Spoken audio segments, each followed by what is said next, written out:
soir, comme chaque soir sur Europe 1, vous allez pouvoir me confier ce qui vous préoccupe et le partager avec d'autres auditeurs. La ligne est ouverte pour vous pendant 2 heures au 39 21. Vous allez y être chaleureusement accueillis par Paul et Jeanne. C'est Philippe Chartier qui réalise l'émission. Et bien sûr, nous attendons également vos mails sur le site europe1.fr ainsi que vos SMS au 7 39 21 et n'oubliez pas de les commencer par le mot nuit. 39 21, je vous attends. Europe 1, Caroline Dublanche. Bonsoir Sarah. Bonsoir Caroline. Bonsoir. Comment je vais?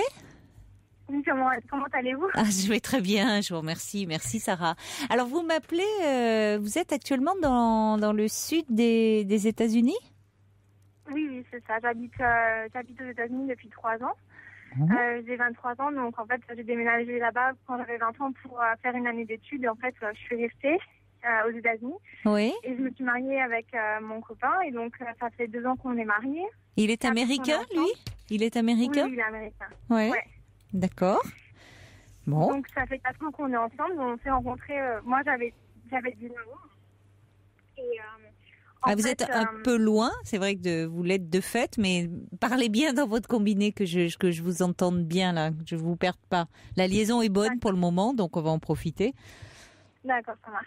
Donc j'ai eu beaucoup de chance de rencontrer mon mari parce que comme dit, il est très sensible, très altruiste, aimant. Enfin, il a beaucoup de qualités. Il est très attentif. Enfin, j'ai vraiment beaucoup de chance. Et donc ça fait 2 ans qu'on est mariés et je pense qu'on a quand même une belle relation. On essaie d'être là l'un pour l'autre. Enfin.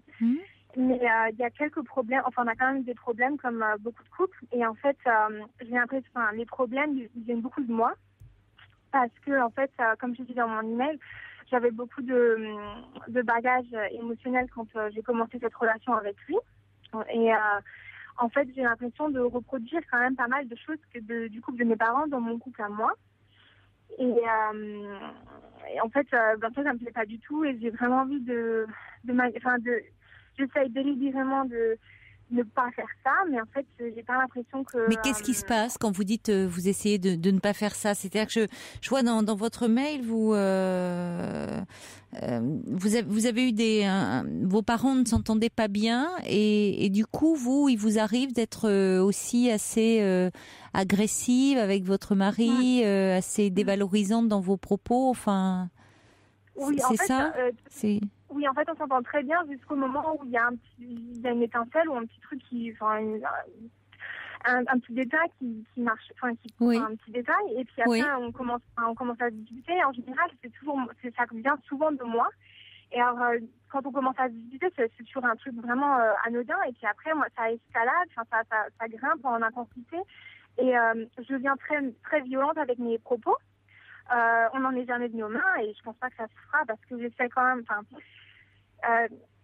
Je veux quand même plus que ça. Vos parents, eux, parfois, en venaient aux mains.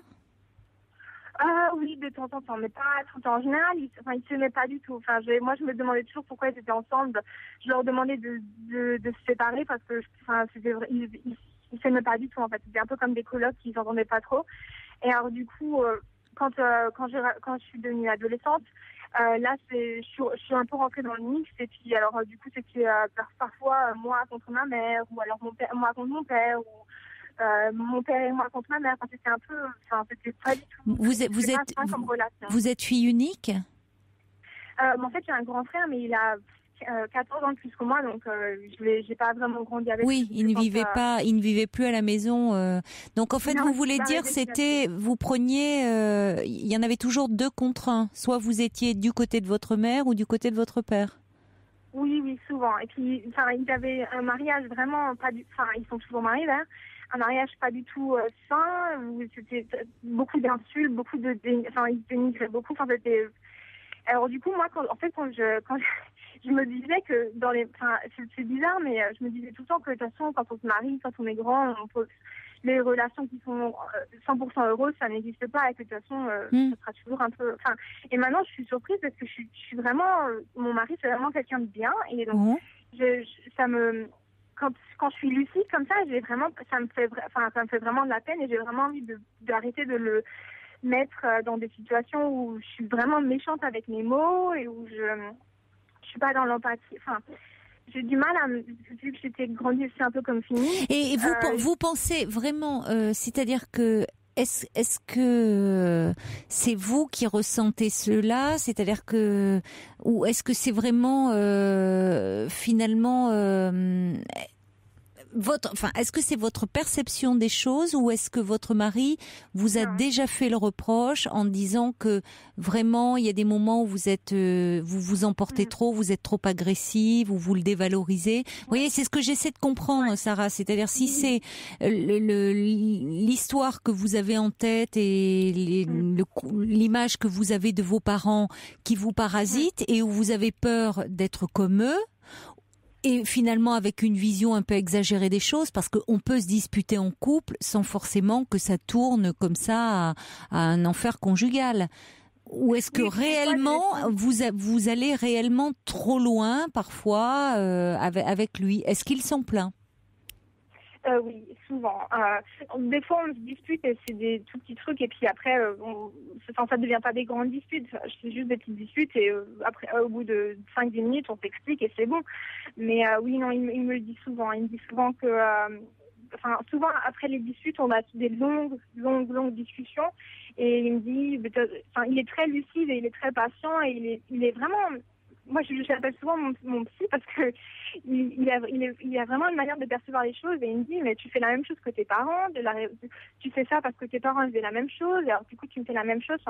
Et oui, il s'en plaint souvent et je sais pas ma perception, c'est vraiment ce qui se passe quoi. Enfin, par exemple hier on s'est disputé pour une broutille quoi et puis alors du coup ça a escaladé et puis les portes ont claqué, moi je lui ai dit des trucs pas gentils et puis lui il dit jamais de choses comme ça. Enfin quand il s'énerve il dit jamais il s'énerve, mais il est toujours très... Oui, il ne vous dévalorise pas, il n'est pas humiliant vis-à-vis de vous. Et après, il essaie de donner du sens à tout ça. Il est très compréhensif, très mesuré. En cela, je trouve, Sarah, c'est-à-dire que malgré vous êtes consciente que, vous êtes encore très prise quand même par cette histoire de couple, la parentale. Déjà, ça vous a pas empêché quand même de vous lancer, vous, dans cette aventure du couple? Vous auriez pu avoir peur et vous dire oh là là, le couple très peu pour moi et ne pas vouloir vivre en couple et encore moins vous marier. Donc déjà quand même, je trouve que malgré tout, vous avez osé tenter l'aventure et qui plus est avec un homme qui est très respectueux vis-à-vis de vous, très aimant, où lui, vous ne retombez pas dans le schéma de vos parents, puisque lui est très différent. Vous sentez un petit peu qu'il y a quelque chose qui est plus fort que vous, par moments qui vous domine, mais vous avez quand même, et ça c'est une force, ça veut dire que, voyez, vous répétez pas l'histoire mot pour mot de vos parents, vous avez choisi un mari très différent de votre père, par exemple. Oui. Même peut-être carrément à l'opposé d'ailleurs, très patient, très compréhensif, Oui, c'est complètement l'opposé. Et puis... Bon. Mais en fait, ce que je me demandais, c'est que quand je m'énerve, en fait, je perds tout contrôle. Et j'aimerais savoir comment faire pour ne pas perdre contrôle. Est-ce qu'il y a des techniques ou des choses à faire pour pas que... je sais pas, pour pas que ça monte à un degré comme ça, parce que on a quand même envie d'avoir une famille, d'avoir des enfants, mais là, à l'heure actuelle, c'est inenvisageable parce que j'aimerais pas avoir des enfants qui soient témoins de ce genre de choses. Oui. En fait, j'aimerais apprendre à contrôler mes émotions. Comme vous l'avez été, où finalement c'était à vos dépens, puisque vous aviez des parents qui étaient tellement occupés à se déchirer que pendant ce temps-là, ils n'étaient pas occupés à s'occuper de vous, quoi. Donc, mais moi, déjà, je trouve que c'est une très bonne chose d'être consciente de ça, même s'il y a des choses qui vous dépassent, et par rapport au projet que vous avez de famille et d'avoir des enfants, de vous dire que vous n'avez pas envie de faire porter ça à vos enfants, c'est-à-dire votre propre histoire. Donc, je trouve que la meilleure façon à un moment de pas revivre le passé, c'est d'aller en parler, d'aller un peu réfléchir là-dessus, d'aller travailler là-dessus. Et vous, d'ailleurs, plus que, voyez, je vais pas vous dire de faire une thérapie de couple parce que vous avez, vous êtes suffisamment lucide pour dire que il y a quelque chose qui vient de vous, de votre histoire d'enfant, confronté à un couple de parents qui n'arrêtaient pas de se déchirer. Et devant vous, vous étiez témoin de ces, au point de vous demander qu'est-ce que ces deux-là font ensemble et pourquoi finalement, si on se demande ce que nos parents font ensemble, c'est pourquoi qu'est-ce qu'on est venu faire nous ? On est issus de ce couple-là, mais d'un couple qui se déteste. Vous voyez, ça pose aussi la question de sa propre existence. C'est-à-dire, c'est-à-dire ça. Donc vous pouvez pousser l'autre dans vos retranchements parce que souvent ça, c'est comme si vous vous sentiez pas vraiment à votre place non plus. Parce que de fait vous n'étiez pas à votre place enfant. Vous étiez témoin de choses dont vous n'auriez pas dû être témoin. Et puis, mes parents, comme dit, ils étaient aussi très violents avec leurs paroles. Alors, mon père, il a souvent dit, je vais pas employer les mots qu'il a employés parce que c'était très vulgaire, mais en gros, il m'a souvent dit. Quand il était en colère, je regrette de t'avoir fait, parce qu'il m'a eu quand il était à 42 ans, donc il avait un certain âge déjà, et il avait déjà eu mon frère, et donc c'est vrai que moi je me sentais pas du tout heureuse avec eux, chez nous, quoi. Donc du coup, je suis allée faire mes études à l'étranger et je suis jamais rentrée en fait. De toute façon, je comprends aussi mieux. Ça a certainement un sens aussi pour vous d'être parti à l'étranger, d'avoir mis de la distance à un moment avec vos parents. Et puis encore plus maintenant, vu que j'habite là-bas, ça c'est tout un autre chapitre, mais c'est vrai qu'avec mes parents,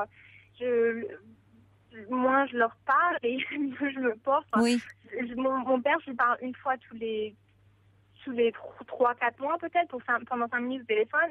Puis ma mère, quand elle m'appelle, c'est une fois par semaine, mais c'est 10 minutes, le temps qu'elle me raconte les problèmes qu'elle a. Et puis après, moi, je peux rien lui dire de ma vie ici, parce qu'en plus, elle aime bien contrôler, alors je lui raconte rien de ce qui se passe ici, quoi. Mais mais pour autant, vous voyez, et donc ça, évidemment, vous n'êtes, c'est pas pour rien que vous avez mis autant de kilomètres entre eux et vous, d'être parti à l'étranger. Vous avez rencontré un mari aussi étranger. Enfin, tout ça, c'est vraiment rien qui soit familier de cette histoire-là. Et pour autant, il vous encombre la tête. Cette histoire vous encombre. Et là où je trouve très intelligent, c'est de dire, alors que vous avez ce projet, vous venez de vous marier, d'avoir des enfants, de ne pas faire porter à vos enfants à venir votre histoire à vous et de ne pas les faire vivre dans un couple qui se déchire. Alors, parce que c'est déjà un sacré fardeau, alors j'ai pas envie qu'eux ils aient un fardeau en grandissant, ajouter je sais pas, mais c'est vrai qu'on ne fera pas d'avoir des enfants jusqu'à ce qu'on ait vraiment trouvé un bon rythme de croisière et que moi, mes colères, elles s'atténuent, quoi. C'est-à-dire qu'il faut que vous alliez en parler de cette colère, parce qu'elle a lieu d'être, Elle a lieu d'être où vous étiez amené à prendre position, tiraillé entre votre père et votre mère. Vous pouviez pas aimer votre père et votre mère. Il fallait être dans le camp de l'un ou le camp de l'autre. Voilà, C'est insupportable comme position pour un enfant. Et puis, vous voyez, tout est conflictuel. Et puis vous-même, votre place, elle était remise en question. C'est-à-dire parce que je vous le disais, quand un enfant voit sans arrêt ses parents se disputer, se détester, se quereller comme ça sans cesse, il se dit qu'est-ce que je suis venu faire moi dans cette histoire. Enfin, un enfant a besoin de savoir qu'à un moment il y a eu quand même un peu d'amour pour qu'il ait pu trouver le moyen de venir au monde. Or, il y en a eu forcément à un moment. Et d'ailleurs, Sarah, vos parents sont toujours ensemble. Donc c'est leur façon d'être ensemble, mais ils ne peuvent pas se quitter. Même si ils sont toujours à se bouffer le nez, pardonnez-moi l'expression, mais bon. Et pour autant, ils ne peuvent pas se quitter. Ils seraient certainement encore plus malheureux s'ils étaient séparés l'un de l'autre. C'est vrai. Et en fait, quand ils discutaient, ils pensaient pas au sentiment de l'autre. Si je dis quelque chose comme ça à ma femme, ça va lui faire très mal, ou vice-versa. Ils ne se demandaient pas ce genre de choses. Et alors, j'ai l'impression que moi, même dans des situations de tous les jours avec mon mari, j'ai du mal à penser à ses besoins et à ce qu'il pourrait ressentir. J'ai du mal à être dans l'empathie avec lui. Et des fois, je fais des efforts. Là, par exemple, la semaine dernière, j'ai fait des efforts pendant toute la semaine. J'étais vraiment délibérément en train de me dire, oui, il faut vraiment que je me mette à sa place. Alors, j'essayais d'être plus douce dans ma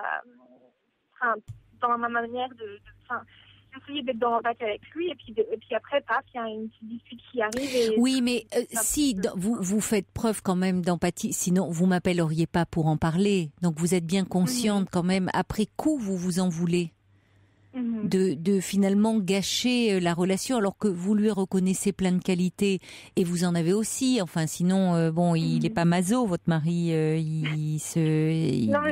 Bon, simplement, il y a un moment où vous êtes prise dans un, vous êtes un peu conditionnée par ce modèle de couple que vous avez en tête encore, dont il faut pouvoir vous défaire. Mais pour ça, il faut que vous puissiez exprimer cette colère, parce qu'il y a beaucoup de colère. Donc il faut que vous puissiez en parler. C'est pour ça que c'est pas tant faire une thérapie de couple, parce que c'est pas votre relation qui va mal. Vous dites finalement, vous me dites pas vous n'avez pas de reproches à faire à votre mari. Au contraire, vous me dites qu'il est très, attentionné vis-à-vis de vous. Il essaie de comprendre. Après coup, il parle avec vous. Il dit bien que c'est l'histoire de vos parents qui est en arrière-plan. Donc justement, allez en parler. Vous. Et allez parler de ces colères, de cette situation infernale dans laquelle vos parents vous ont placé enfant. Parce que vous étiez dans une situation de chantage affectif. Vous pouviez pas aimer vos parents. Vous voyez, il fallait toujours être. C'était toujours du conflit là. Vous pouviez pas. C'était toujours de la colère qui s'exprimait, des choses, et vous étiez prise au milieu de tout ça. Et du coup, pendant ce temps-là aussi, tout le temps qu'il passait à se disputer, c'était autant de temps qu'il ne passait pas à prendre en compte vos besoins. Parce que quand vous dites que vous avez du mal à éprouver de l'empathie, à prendre en considération les besoins de votre mari, je pense que enfant, on n'a peut-être pas suffisamment pris en considération vos besoins.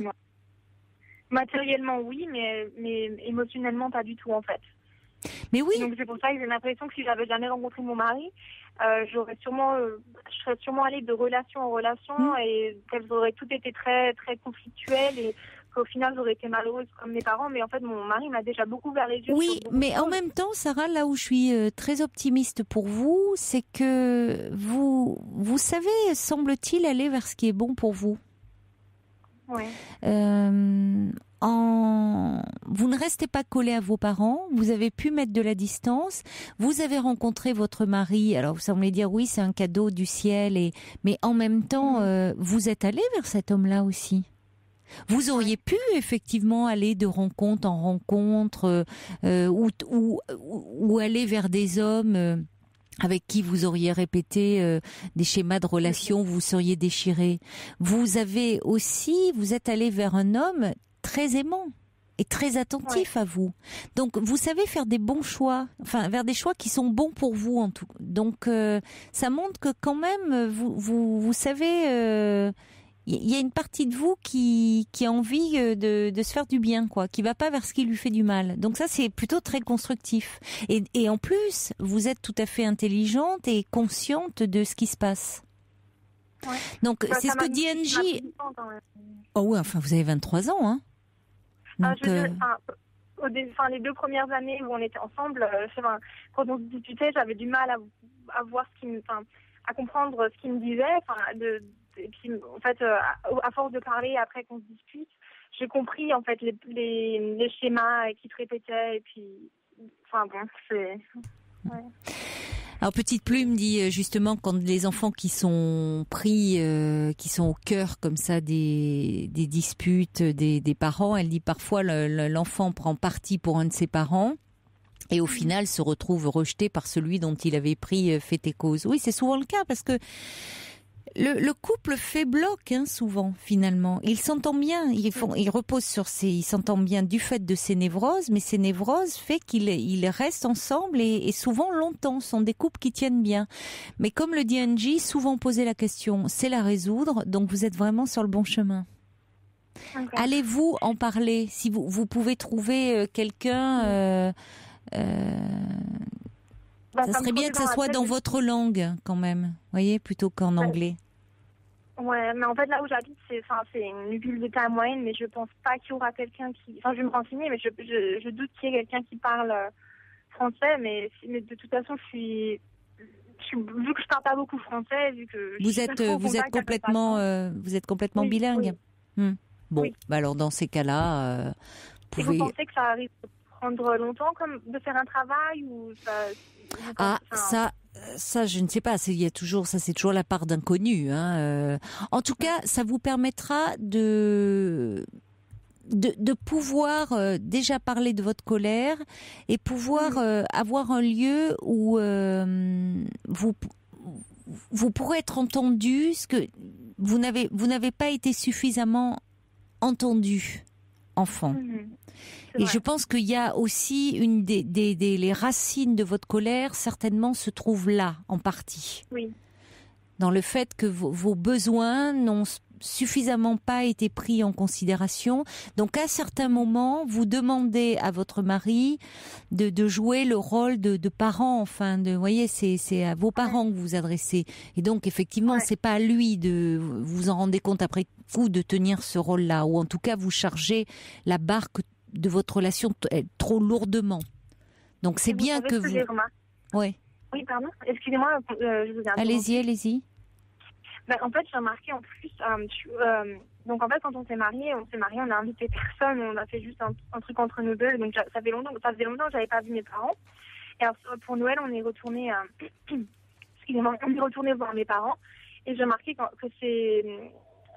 En fait, ça a influencé mon comportement et qu'on a fait beaucoup de pas en arrière en fait dès quand on est allé en France pour voir mes parents et passer Noël avec mes parents et que après c'est comme si j'avais régressé en fait. Et avec mes parents, c'est toujours pas... Oui, mais ça en même temps, Sarah, vous savez, quel que soit son âge, quel que soit son vécu, quand on revient dans sa famille, et notamment vous parlez des fêtes, enfin au moment des retrouvailles familiales, lors de fêtes, les fêtes de Noël et autres, il y a toujours un côté un peu régressif. Et même parfois quand on a 30, 40, 50 ans, on se retrouve toujours un peu dans les positions qu'on avait enfant. Parce que quoi qu'il en soit, on reste toujours l'enfant de ses parents, même si les parents sont très âgés et même si nous, on n'est plus vraiment très jeunes, voyez. Donc bon, il y a toujours... alors évidemment, quand il y a des choses qui pèsent, c'est d'autant plus lourd à porter. Mais bon, vous avez mis de la distance géographique avec vos parents, c'est une bonne chose parce que ça vous permet de construire votre vie. Et maintenant, vous avez besoin de mettre de la distance psychique. Et ça, un travail peut vous y aider, vraiment, pour pouvoir donner de l'air dans votre relation. Est-ce que vous pensez que je devrais être moins en contact avec eux, du coup ou pas forcément, vous n'êtes pas beaucoup en contact avec eux, non. C'est pas, parce que c'est pas vos parents tels qu'ils sont aujourd'hui qui posent question, Sarah. Voyez, c'est pas aujourd'hui vos parents d'aujourd'hui qui posent question et qui sont angoissants. C'est les parents que vous avez dans votre tête, les parents de votre enfance, les parents aussi que vous avez fantasmés. C'est là-dessus que vous allez travailler. Voyez, c'est sur votre enfance, c'est vous petite fille, vous adolescente. C'est pas les parents d'aujourd'hui. Donc que vous soyez en contact avec eux aujourd'hui, non, c'est pas. Voyez. Ok. Voilà. Ben, je pense que je vais, comme dit, ça me trottait dans la tête depuis déjà un moment d'aller faire c'est rapide. Moi, je trouve que c'est important parce que ça vous aidera à ne pas faire peser ces difficultés-là, cette histoire sur votre couple. Vous voyez, ça va donner vraiment de l'oxygène à votre couple, lui dire que c'est un nouveau couple, c'est quelque chose de nouveau et pas faire porter l'histoire de vos parents. C'est pas la même histoire que vous vivez, que celle de vos parents. Et c'est pas un hasard si vous avez choisi aussi un homme étranger. Vous vous distinguez bien justement qui ne ressemble pas du tout à la famille, à votre père et autres. Et en plus, par rapport à vos futurs enfants, que vous les fassiez bien, vous leur fassiez pas porter tout ça. Et en plus, peut-être, vous savez, vos parents pourront être de meilleurs grands-parents pour vos enfants qu'ils ne l'ont été pour vous. Parce que ça arrive assez souvent que des parents qui ont été un peu, parfois un peu défaillants, un peu difficiles vis-à-vis de leurs enfants, peuvent être de très bons grands-parents. Donc, qui sait? Vous verrez bien. Mais je pense pas que ce sera je pense que ce sera dans très longtemps. Donc, vous savez, on n'en sait rien. On n'en sait rien. La vie réserve des surprises. Quand vous êtes parti aux États-Unis, vous ne pensiez pas rencontrer votre mari. Donc, laissez faire. Vous verrez bien. Merci en tout cas, Sarah, de votre appel. Merci Caroline, ça me fait vraiment plaisir que vous ayez pris le temps de m'écouter. En tout cas, pour vous qui ne parliez pas français depuis longtemps, vous n'avez rien perdu. Hein. Tant mieux. Heureusement, parce que sinon j'aurais été très mal si on avait dû faire cette conversation en anglais. Hein. Ça n'aurait pas duré si longtemps. Je vous embrasse, Sarah. Au revoir. Merci, à bientôt. Au revoir. Au revoir. Pour intervenir dans l'émission, appelez le 39 21 34 centimes la minute.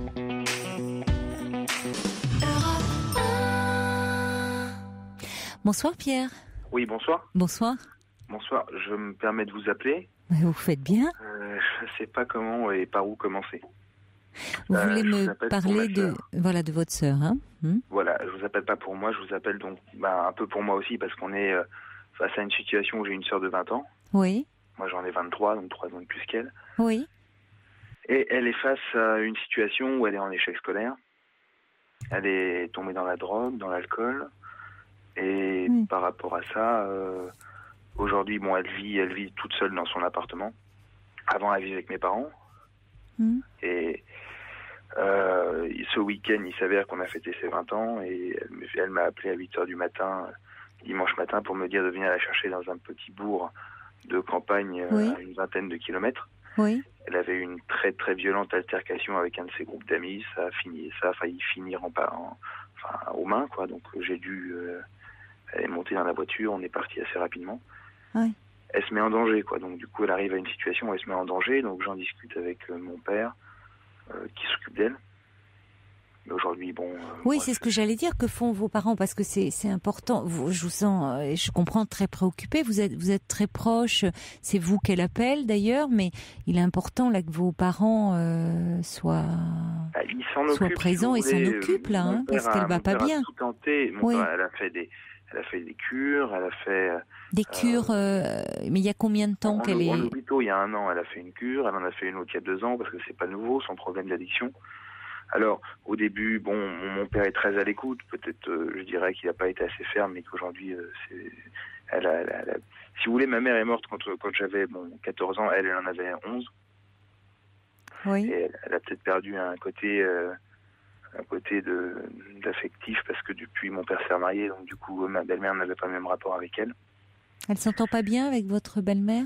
C'est assez conflictuel, c'est pas qu'elle s'entend pas bien, elle essaye de lui plaire, mais ma belle-mère n'aura jamais, si vous voulez, le même amour pour nous qu'elle peut avoir pour ma petite sœur qui est née depuis. Qui essaye de plaire à qui?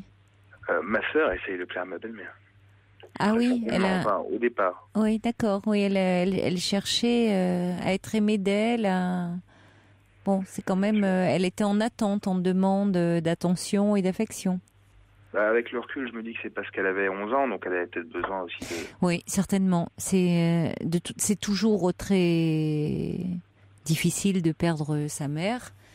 Mais particulièrement à cette période, oui, mais ça ne remplace pas. Ah, bien sûr que ça même si, il peut pas remplacer votre mère. Même s'il a été très présent, Et même si, mais si vous voulez, il y a en plus des âges comme ça, la préadolescence, qui sont des périodes quand même assez, où on est assez vulnérable et où c'est important aussi que, en plus pour une fille, que sa mère soit présente. Et là, si vous voulez, bon, que ce soit moi ou mon père avec qui j'en ai discuté, on en est complètement conscient. Le fait est que on a essayé de discuter avec elle. Moi, j'ai passé le reste de la journée de dimanche avec elle. Elle était, et puis elle se contrôle plus, quoi. Donc elle arrive à, aujourd'hui, émotionnellement, elle arrive plus à se contrôler. Elle se met à crier dans la rue. Je dis mais calme-toi. Je dis écoute, émotionnellement, elle n'arrive plus, quoi. Donc, oui, mais si elle est à la fois alcoolisée, qu'est-ce qu'elle prend comme drogue? Du cannabis, mais à très très forte dose. Du cannabis? Ouais, de la résine. D'accord. Bon. Cannabis et alcool, quoi. Elle fait ce mélange. Voilà. Et donc aujourd'hui, on arrive au truc. Elle criait. Pourquoi? Parce qu'elle était. Elle criait, mais c'était incohérent. Ça vous paraissait incohérent ce qu'elle disait ou pas? Ouais, parce que si vous voulez, c'était une ambiance festive dans la ville ce week-end, donc avec la fête de la musique. Voilà. Oui. Et elle se mettait à crier comme ça sur des gens, après des gens qu'elle connaissait pas. En fait, elle a un style un peu racaille, si vous voulez. Moi, j'ai pas le même style, mais elle a un style un peu et du coup, elle a tendance à être aussi un peu wesh. Enfin, je sais pas si l'expression vous parlera. Mais... Donc en plus, aujourd'hui, la solution, c'est que on l'a emmené voir des psychologues, tout ça, et on sait plus quoi faire. Bon, alors justement, elle a vu des psychologues, mais c'est-à-dire qu'elle les voit une fois et elle n'y revient pas. Elle y va 2-3 séances, et à partir du moment où il commence à la faire pleurer, elle décide d'arrêter la thérapie, quoi. Et oui, alors c'est là qu'il faudrait qu'elle commence, parce que justement, ils la font pleurer. C'est pas qu'ils la font pleurer, c'est qu'elle est triste. C'est qu'il y a une vraie, derrière ça, derrière cette apparence, comme vous dites, ce look, cette apparence de racaille. Je reprends votre expression elle se protège comme ça, hein, c'est-à-dire qu'elle se met une cuirasse pour pas qu'on atteigne justement sa vulnérabilité. Or, en entretien, on perce un peu la cuirasse. Ouais. Et puis derrière, il y a une jeune fille qui va pas bien, qui souffre et qui pleure. Voilà, qui pleure certainement parce qu'il y a des choses, elle a lieu de pleurer, quoi, sur beaucoup de choses de sa vie, certainement sur la mort de votre mère. Donc il y a du manque. D'ailleurs, du manque qu'elle remplit avec la drogue vient combler un manque. Hein. On est dans c'est un rapport que ça soit avec de l'alcool, de la drogue, on se remplit. Enfin, il y a quelque chose de l'ordre de la fusion là. Retrouver une fusion perdue. Bon, donc ça serait important qu'elle soit vraiment accompagnée. Hein. Qu'est-ce qu'elle fait là? C'est-à-dire actuellement, elle a plus de cadre, elle fait plus d'études. Elle était en études jusqu'à cette année. Elle avait un bac pro à passer. Elle était en alternance donc. Et si vous voulez, dans la mesure où elle n'a pas passé le BEP parce qu'elle l'a pas eu, elle aura automatiquement pas le bac pro derrière. Alors, elle avait quand même cette activité professionnelle, certes basique, mais au moins une activité professionnelle. Oui, c'est bien qu'il la tient. Elle maintenait dans un, Oui, dans un cadre qui est structurant, qui est sécurisant, oui. Maintenant qu'elle commence à être au chômage, c'est encore, c'est de mal en pis. Là, elle arrive à un moment où, avant ça, elle m'avait jamais appelé pour ce genre de choses, quoi. Enfin, je veux dire, aujourd'hui, moi, je l'ai vu dans un état dimanche où je tire la sonnette d'alarme, si bien que j'ai appelé mon autre. Vous avez raison. Ma grand-mère de Bretagne, avec qui nous vivions quand ma mère était vivante, enfin, très proches, quoi. Elles étaient très proches. Votre grand-mère maternelle. Voilà. Ouais. Ma mère, ma sœur et ma grand-mère étaient un trio très proche. Elle a été très couvée étant petite. Elle a été adorée par ma mère et par ma grand-mère. C'est pour ça qu'aujourd'hui, ma grand-mère prend ses distances dans la mesure où elle en a peur. Elle a peur des réactions de ma sœur, qui sont des réactions violentes. Il s'avère qu'en plus, elle a les garçons manqués, donc elle a des réactions qui sont des fois... Et du coup, elle refuse de la voir. Moi, je lui ai dit hier, il est peut-être temps aussi de... mais elle n'est pas prête. Oui, vous avez raison, Pierre. Vous avez, en tout cas, moi je vous trouve vraiment bravo pour ce que vous faites, parce que je trouve que vous n'avez que 23 ans et vous êtes extrêmement mature et responsable par rapport à votre jeune sœur, parce que bon, elle a 20 ans, vous n'avez que 3 ans de plus qu'elle, et vous parlez vraiment, vous avez une attitude de parent vis-à-vis d'elle. Vous êtes très très protecteur. Vous avez toujours été comme ça? Surtout avant, à partir du moment où on est venu vivre avec mon père, donc à la mort de ma mère, j'ai été en internat. Donc, mais avant ça, on vivait dans un bled. Nous, il y avait 500, 600 habitants. Du coup, c'est vrai que mes parents étaient séparés. Ma mère avait aussi un problème avec l'alcool. Du coup, je me suis un peu occupé d'elle à l'époque. Et aujourd'hui, ce qu'elle me dit, c'est que je suis un peu son modèle. Alors moi, ça me fait un peu peur ce mot-là, parce que moi, j'ai rien à modèle. Simplement, c'est franchement flippant de voir quelqu'un, surtout que j'aime, partir comme ça dans des. Et elle me parle de suicide, et je sais que c'est pas des paroles en l'air. Elle en parle. Elle en parle. Alors on dit souvent, moi j'entends que quand on en parle, on ne le sait pas. Mais il y a quand même. Oui, enfin quand même, c'est à prendre. Vous avez raison, c'est quand même à prendre au sérieux. C'est pas, il y a pas de règles en la matière, et il y a des gens qui en parlent et qui le font. Donc. Mais le problème, c'est que je passe du temps avec elle. Là, j'ai passé toute la journée avec elle. Des fois, je l'ai fait venir aussi chez moi le week-end pour que, on discute. Mais on est tellement pas pareil que des fois, je la comprends pas. Même des fois, elle m'énerve. Je lui dis, mais tais-toi un petit peu, quoi, parce que c'est un moulin à paroles. Elle arrête pas de parler. Oui, parce qu'elle doit être très angoissée. Donc elle parle pour ça, parce que c'est son angoisse qui l'a fait parler. Oui. Il faudrait peut-être qu'elle soit, il faudrait qu'elle soit prise en charge, peut-être hospitalisée, avec vu l'état que vous décrivez. Le problème de l'hospitalisation, c'est que dans notre région, il existe des centres hospitaliers qui traitent les addictions, mais c'est des centres où il y a aussi des problèmes mentaux qui sont assimilés. Alors quand elle a été une première fois en cure, que je suis arrivé pour la voir avec mon père la première fois, et qu'il y avait d'autres pathologies mentales, à savoir, j'ai rien contre ces pathologies, mais je pense pas que ce soit le centre le plus adapté pour ma sœur maintenant, parce que elle aussi, quand elle se retrouve au milieu d'autres pathologies, elle se dit...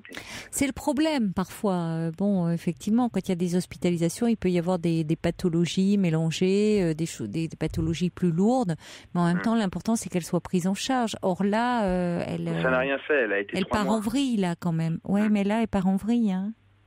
Elle a plus de cadre vraiment structurant autour d'elle. Alors, vous avez raison de dire qu'il faut que la famille se soude autour d'elle et votre grand-mère, qu'elle se manifeste, parce que l'idée, c'était aussi de la rapprocher de ses racines, quoi, d'essayer de voir. Oui, tout à fait. Mais il faut que votre père aussi intervienne. Que fait votre père là? Que fait mon père? Il fait pareil que moi. Il essaye de la comprendre, sauf qu'elle rejette complètement ses conseils. Lui, il est encore plus patient que moi. Parce que moi, j'ai tendance à partir très vite dans le stop. Voilà, je veux plus t'entendre maintenant. Tu me fais 10 minutes de silence, je veux plus t'entendre. Parce que ma sœur, quand elle part en crise, c'est wow. Et mon père est. Mais là, il faut lui demander vraiment très fermement, comme vous le faites avec toute votre, vous vous inquiétez pour elle et lui dire quoi, lui dire que ce soit vous, que ce soit votre père, que vous êtes très préoccupé, très soucieux, et que vous pouvez pas la laisser s'abîmer comme ça. Qu'elle peut pas rester sans cadre. Elle ne peut qu'aller mal, et qu'il faut qu'elle soit elle reprend des consultations, une thérapie. Sinon, une hospitalisation sera envisagée, parce que vous pouvez pas la laisser s'abîmer, se détruire de cette façon-là. Il faut que quand même ce discours lui soit tenu, parce que c'est aussi lui montrer que en face il y a du répondant et l'intérêt, l'amour qu'on lui porte, quand même. Sinon, elle est livrée à elle-même et à ses pulsions destructrices là. Et d'ailleurs, vous voyez, elle fait appel à vous. Et vous êtes son modèle. C'est lourd, je trouve, pour vous. Oui, parce qu'elle a besoin que l'on s'occupe d'elle, en fait. Alors je comprends que pour vous ça soit lourd à porter et un peu angoissant parce que il vous revient pas, vous pouvez pas seul porter cette charge-là. Hein. Mais surtout je charge pas mon père parce que je sais qu'il fait son maximum lui avec. Oui, mais je comprends. Mais enfin, si vous voulez, il faut qu'il y ait que tout le monde se mobilise là autour d'elle. Et vous avez raison. Un centre privé, un centre par exemple de soins. Pourquoi pas ? Enfin, l'important c'est qu'il y ait. En tout cas, une prise en charge, parce que vous voyez quand vous me dites qu'elle est allée voir des psys et que à un moment elle pleurait, elle y retourne pas. Oui, parce qu'elle est confrontée à sa douleur, à sa souffrance. Mais c'est en même temps comme ça qu'elle pourra avancer, parce que là, elle s'est vraiment mis une cuirasse où elle préfère, elle est dans l'agressivité, dans quelque chose faire peur, impressionner. Bon, plutôt que montrer qu'elle est complètement à vif, mais dans les faits, elle est dans une souffrance. De toute façon, souvent derrière la violence et derrière l'agressivité, il y a beaucoup de souffrance. Hein. Elle se protège de cette façon-là, elle. Alors vous n'êtes pas impressionné par ça, c'est-à-dire que vous ne vous laissez pas impressionner par ce masque qu'elle arbore, voilà. Mais non, parce que bon, si vous voulez. Je pars du principe qu'on a tous aussi nos problèmes. J'ai vécu les mêmes choses qu'elle. Oui, mais vous ne réagissez pas comme elle. Et oui, vous êtes, vous êtes plus solide certainement. Mais le problème, c'est que je pensais peut-être faire une colocation avec elle l'année prochaine, quelque chose comme ça, pour peut-être essayer parce qu'elle est dans une petite ville aujourd'hui où tout le monde la connaît, où tout le monde connaît aussi mes parents. Et la chose, c'est que c'est trop petit pour pouvoir aussi vivre sa vie, je pense. L'avantage d'une grande ville, c'est qu'on peut peut-être marcher dans la rue sans être forcément reconnu. Oui, je comprends. Après, très vite, il y a une réputation, il y a des fréquentations, et c'est vrai que ça, c'est embêtant, parce que si elle est forcément, comme elle est fragile, elle est certainement très influençable. Donc, les fréquentations qu'elle a, oui, bien sûr, ça joue. Mais en même temps, moi, je trouve ça très louable de votre part, hein, Pierre, l'affection que vous lui portez et tout ce que vous êtes prêt à mettre en place pour elle, mais pour autant ça risque d'être un peu lourd, parce que pourquoi pas une colocation, mais alors il faudrait y mettre une condition, c'est-à-dire qu'elle accepte de se faire aider. Parce que sinon, ça risque, même dans une grande ville, même où, comme vous dites, ça sera un nouveau départ, mais ça risque de se transformer en enfer. Vous pouvez pas être son garde-fou en permanence. Ouais. Voyez, parce que vous dites même que, et ça se comprend, comme face à quelqu'un qui va très mal, il y a des moments où vous n'en pouvez plus, vous lui dites stop. Parce que déjà elle parle beaucoup, elle occupe tout l'espace, parce qu'elle va mal, elle va pas bien, donc elle a besoin d'aide. Donc si vous l'aviez en permanence avec vous, comme le principe de la colocation, enfin même si vous faites des études, vous de votre côté. En droit, oui. Ouais, mais bon, quand même, partager, vous voyez, être dans une intimité comme ça commune, ça, vous pouvez lui proposer. Mais y mettre une condition. J'ai une vie beaucoup plus calme qu'elle. Elle a une vie trépidante où elle voit tout le monde. À un moment donné. Mais elle s'étourdit. Elle s'étourdit. Si elle réussit à s'introvertir un peu, essayer de se remettre un peu sur elle-même. Oui, mais pour ça, Pierre, il faudrait qu'elle aille mieux. C'est-à-dire que moi, j'ai l'impression que c'est son angoisse qui l'a fait agir comme ça. C'est-à-dire qu'elle parle beaucoup, elle s'agite pour essayer de colmater son angoisse. Donc, vous, effectivement, vous avez une vie plus calme parce que vous êtes beaucoup plus posé, vous n'êtes pas dévoré par l'angoisse. Donc, c'est pour ça qu'il est impératif, et je crois que là, votre père, votre belle-mère, qui est quand même, elle fait partie de sa vie aussi, parce que depuis l'âge de 11 ans, elle est là, elle est présente dans sa vie. Enfin, votre tante, bon, enfin, les personnes qui sont responsables d'elle, les adultes qui sont responsables d'elle, votre tante, puisque vous dites que votre mère, votre grand-mère et votre tante étaient très liées, il faut faire alliance et vraiment que tout le monde lui dise qu'il faut qu'elle se soigne. D'autant que vous me dites que votre mère elle-même avait eu des tendances avec l'alcool, à s'alcooliser. Donc elle peut être dans si vous voulez, dans une identification à votre mère, hein. Il faut aussi, faire attention à ça. Le danger, si on l'envoie en soins, c'est que ça se passe exactement comme il y a à peu près 8 mois. C'est qu'elle passe donc 3 mois dans un centre spécialisé, qu'elle côtoie des pathologies très lourdes. Oui, mais ça, écoutez, Pierre, oui. Mais on pourra pas faire quelque chose juste pour elle, où elle côtoiera pas d'autres. Vous voyez, alors peut-être que après c'est le choix d'un centre, mais bon, derrière, c'est vrai que quand elle sort, si elle ne se fait pas suivre, oui, elle peut rechuter. Quand elle sort, si elle revient dans la même ambiance et avec les mêmes relations et tout ça. Oui, mais j'ai bien compris, Pierre. Mais c'est vrai que oui, il y a une question de fréquentation, mais en même temps, votre projet de colocation ne pourra pas tenir la route dans une grande ville si elle n'est pas suivie. Ne minimisez pas non plus la souffrance de votre sœur. Sans aide psychologique, vous pourrez pas vous seul l'élitreiller de là où elle est. Hein. Non, mais même avec la meilleure volonté du monde. C'est pas. Donc il faut qu'elle se fasse suivre quand même derrière. Ah, c'est impératif là, vu ce que vous décrivez. Hein. Elle a besoin d'un lieu, d'une équipe autour d'elle pour vraiment l'aider, ça. Et je crois que il faut vraiment lui dire, enfin, qu'elle ait un cadre aussi, qui la structure, qui la sécurise, quoi. Là, elle est trop livrée à elle-même. Oui. Donc il faut qu'elle fasse une cure. Et qu'ensuite... Ben, c'est ça, parce que si vous voulez une cure, on sait bien qu'il peut y en avoir plusieurs. Oui. Soit elle fait une cure, soit à un moment, elle reprend, elle fait un travail, elle s'accroche à ce travail. Vous voyez, si elle ne veut pas à nouveau être hospitalisée, mais qu'elle aille régulièrement à des séances. Oui. Parce qu'il faut aussi que votre père lui dise qu'elle ne peut pas rester comme ça à 20 ans sans projet. Elle ne peut pas aller bien en plus comme ça, en restant sans aucun projet dans la vie. Juste à fréquenter son groupe et bon, voyez, et à fumer et à s'alcooliser. Forcément, elle va entretenir un état de dépression, un état d'angoisse. Hein. Oui, mais alors donc donc je cure mais derrière on peut pas la forcer à aller chez le psy.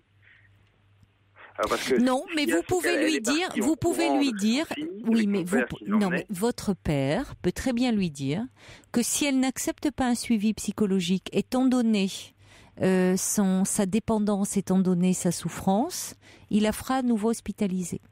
Parce qu'il ne peut pas la laisser comme ça s'abîmer, se détruire. Il lui met un marché en main. Il aura la force. Comment ? Je ne sais plus s'il aura la force de... Ah ben oui, non mais est-ce qu'il va la laisser s'abîmer comme ça ? Voyez, est-ce que la force, elle est où ?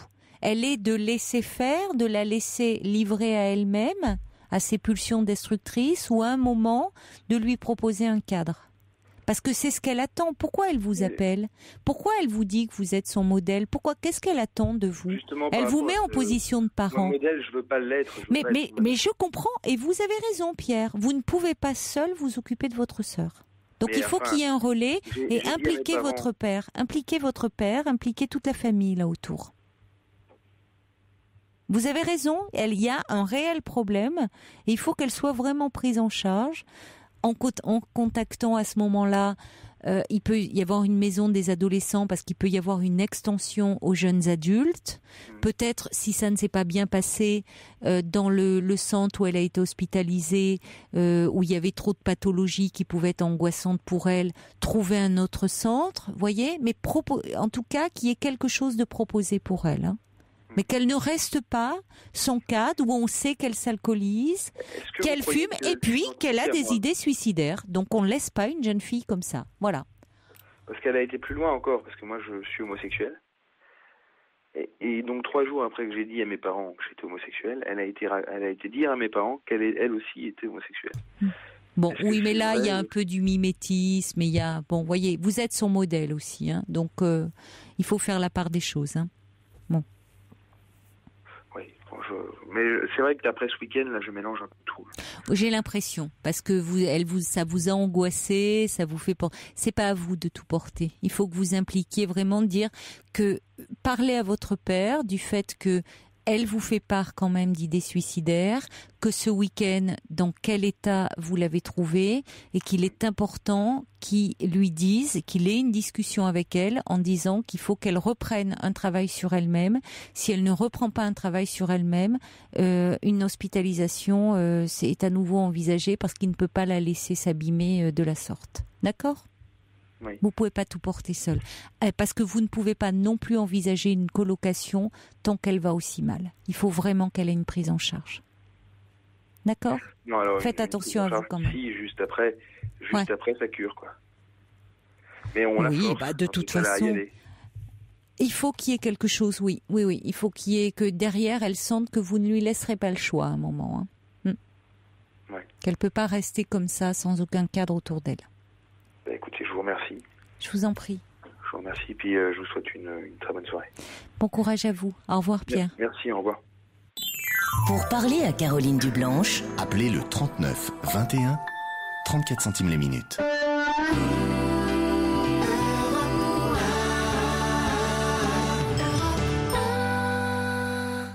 Bonsoir Clémence. Oh, bonsoir. Bonsoir.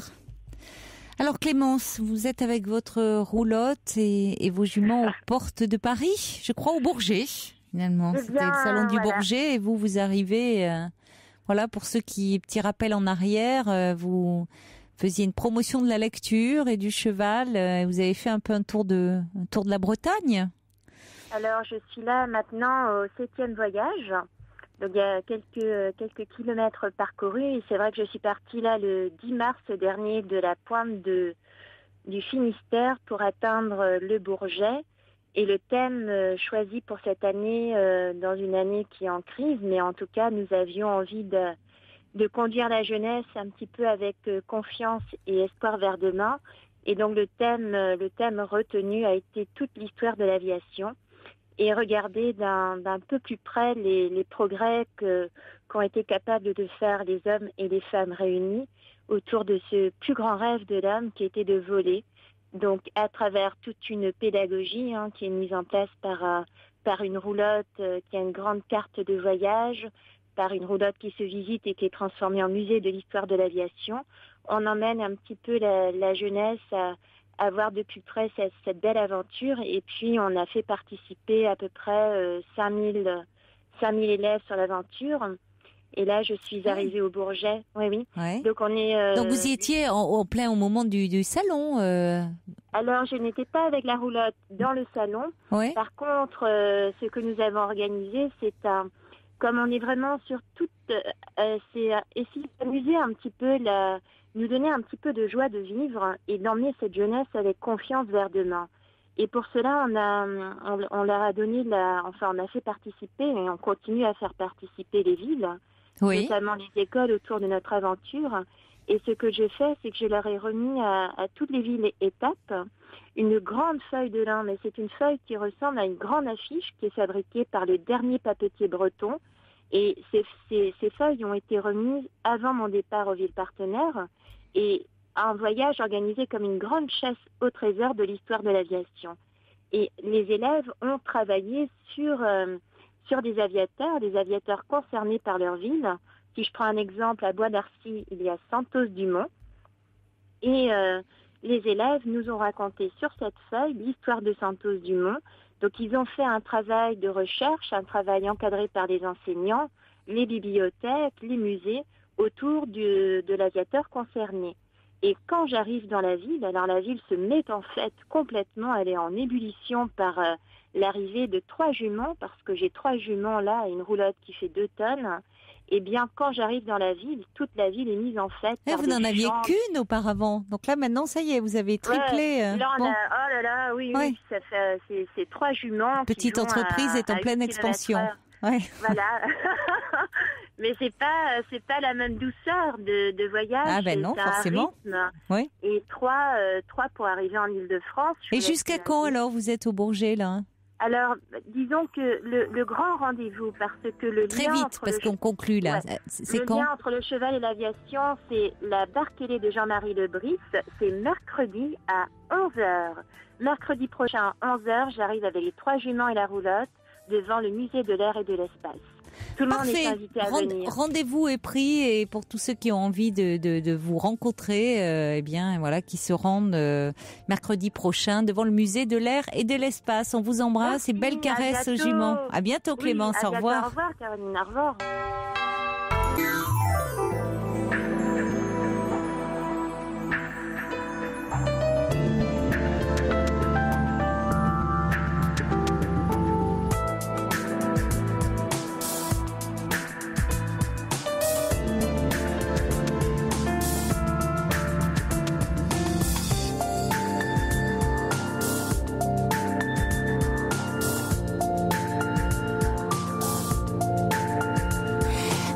reparti pour une heure de direct encore sur Europe 1. Vous pouvez continuer à appeler le 3921 pour me parler de vous et bien sûr vous réagissez comme à chaque fois aux témoignages par SMS au 7 39 21 en commençant vos messages par le mot nuit. Vous vous souvenez de Clémence, de sa roulotte, de ses chevaux. Aujourd'hui ils sont trois juments. Elle fait la promotion de la lecture et aujourd'hui de l'aviation. Il y a toujours une thématique. Donc Clémence qui sera le mercredi prochain au musée de l'air et de l'espace, si j'ai bien retenu. Voilà. Alors Sergio dit bravo, je me souviens bien de vous, Clémence, c'est génial, respect. S'il avait été dans le coin, il serait venu vous faire un petit coucou. C'est Margaret qui dit je me souviens très bien de cette dame. Si elle passe à Rouen, j'irai lui dire bonjour. Là, je crois que ça y est, elle revient. Ou à moins qu'elle reparte, hein, je sais pas, elle fait le chemin en sens inverse. Et puis des messages aussi pour Pierre qui nous parlait, Pierre qui a 23 ans, hein, mais il vous a frappé par sa grande maturité et qui nous parlait de sa jeune sœur de 20 ans qui ne va pas bien et se demandait un peu quelle attitude adopter. Gully Girl dit quelle maturité, bravo, bon courage Pierre, attention à trop protéger votre sœur, à ne pas vous oublier, vous. C'est ce que dit Eridan aussi qui dit vous avez le droit et même le devoir de penser à vous. Il dit en même temps je comprends que votre jeune sœur fasse appel à vous car vous êtes solide comme un roc. Et Marc dit chapeau bas et respect pour ce garçon si responsable à 23 ans. Allez, on va passer un petit peu de musique, Véronique Sanson. Et après, nous accueillerons Philippe pour un petit coup de gueule, un grand coup de gueule, je crois. Cette année, la libre antenne de Caroline Dublanche, c'est du dimanche au jeudi de 23h à 1h sur Europe 1. Et ce petit mot pour vous dire que dimanche 30 juin, je serai en compagnie de Sylvain Mimoun, à qui vous pourrez poser toutes vos questions sur le désir, le plaisir, toutes vos questions sur la sexualité, puisque Sylvain Mimoun est gynécologue, andrologue, spécialiste de la sexualité. Alors toutes les questions que vous vous posez, qui vous tourmentent, que vous n'osez pas poser, vous pouvez déjà le faire par mail sur le site europe1.fr. Je vous rappelle que nous donnerons la priorité à ceux et celles d'entre vous qui s'exprimeront à l'antenne. Vous pourrez, il sera là en direct entre 23h et 1h, lui poser vos questions. Parce que nous recevons déjà pas mal de mails où vous dites que voilà, vous avez peur d'être reconnu, vous voulez pas témoigner. Je vous garantis pas de lire toutes les questions par mail. Là, c'est pour qu'on puisse vous rappeler, savoir si vous êtes disponible pour dimanche. Allez, on va accueillir maintenant Philippe. Bonsoir Caroline. Bonsoir Philippe et merci de votre patience. Paul m'a dit que ça faisait un petit moment que vous patientez là. Merci à vous de me prendre à l'antenne. Ah ben je vous en prie. Et merci de la programmation de Véronique Sanson, qui est ma chanteuse préférée. Voilà. Ah bah écoutez, alors c'est celle de Sergio aussi, et puis Brigitte qui me dit en plus de l'artiste merveilleuse, un exemple de courage, de persévérance à travers de nombreuses épreuves. Mais c'est vrai c'est une très belle artiste. Absolument. Et puis je voulais également en préambule remercier votre équipe, en particulier Jeanne et Paul, que j'ai eu au téléphone et qui sont absolument adorables. C'est vrai que je suis très bien entourée. Absolument. Bon, maintenant je vais passer aux choses un petit peu plus sérieuses. Oui. Vous parliez à l'instant de courage et de persévérance. C'est un peu la situation à laquelle je dois faire face, puisque j'ai 56 ans, j'en aurai 57 à la fin de cette semaine. Oui. Et je me trouve au chômage depuis maintenant plus de 3 ans, enfin presque 3 ans. Ouais, ça fait long. Ce qui est une situation très difficile à supporter. Alors je sais bien que je suis malheureusement pas le seul à vivre cette situation-là. Et je voulais pousser ce petit coup de gueule. Concernant le traitement des seniors, puisqu'aujourd'hui il s'avère qu'on est senior à 45 ans. Moi j'ai connu les premières difficultés, j'en avais 47, j'ai retrouvé un emploi que j'ai gardé pendant 7 ans. Et puis j'ai été licencié à 54 ans. Et depuis 3 ans, malgré d'âpres recherches, rien. J'ai envoyé plus de 400 CV. Oui, c'est ce que je voyais sur votre mail. 400 CV, c'est énorme. Oui, c'est énorme. Et rien de réponses, une vingtaine seulement de réponses négatives, vous dites ? Absolument, une dizaine d'entretiens où on s'entend dire qu'on est soit trop qualifié, soit sous-qualifié. Alors que la raison quasiment majeure, c'est qu'on est trop vieux, quoi. Voilà, on vous le dit pas. On me l'a dit une fois en me disant est-ce que je me voyais capable d'intégrer une équipe dont la moyenne d'âge est de 40 ans. Oui, je me vois parce que j'ai encore la pêche, j'ai encore de l'ambition malgré mes 57 ans. Et puis, je pense que j'ai exercé quelques responsabilités durant ma carrière et que je peux faire profiter de cette expérience acquise à des plus jeunes que moi et apporter ma pierre à l'édifice encore dans une société, quoi. Mais le problème de cela, c'est aussi que on a du mal à se regarder dans le miroir après. Moi aujourd'hui, je souffre de ça. Et je souffre aussi de me regarder dans les yeux de mon fils, par exemple, qui a 28 ans. Et pourquoi ? Qu'est-ce que Parce que j'ai peur de passer pour un loser vis-à-vis de lui. Et il voit l'entrain que je mets à essayer de rechercher un emploi. Oui. Mais néanmoins, j'ai un peu peur de sa réaction, même si aujourd'hui il montre rien, il m'encourage plutôt. C'est difficile à vivre dans le regard des siens. Voilà, je crois d'être un chômeur. J'aime pas, j'ai horreur de cette expression-là, mais il y en a pas d'autres, il en existe pas d'autres. Et c'est pas honteux en soi. Enfin, c'est difficile à vivre. Oui. On l'entend et je comprends que ça soit difficile parce que vous avez plein de capacités, de potentiel, d'énergie et de vous retrouver mis sur la touche comme ça avec ce sentiment d'inutilité, c'est très difficile à vivre. Pour autant, ce n'est pas honteux. Et quand vous dites par exemple, vous souffrez de vous regarder dans les yeux de votre fils il voit surtout un père qui fait tout pour essayer de retrouver un emploi, mais enfin votre fils il vit pas non plus sur une autre planète. Il voit bien quelle est la situation économique actuellement dans le pays et ailleurs d'ailleurs, et que notamment pour la situation ce qu'on appelle les seniors, puisqu'effectivement à partir de 45 ans on est un senior, donc des gens de passer 50 ans, c'est eux qui souffrent le plus, comme d'ailleurs les plus jeunes.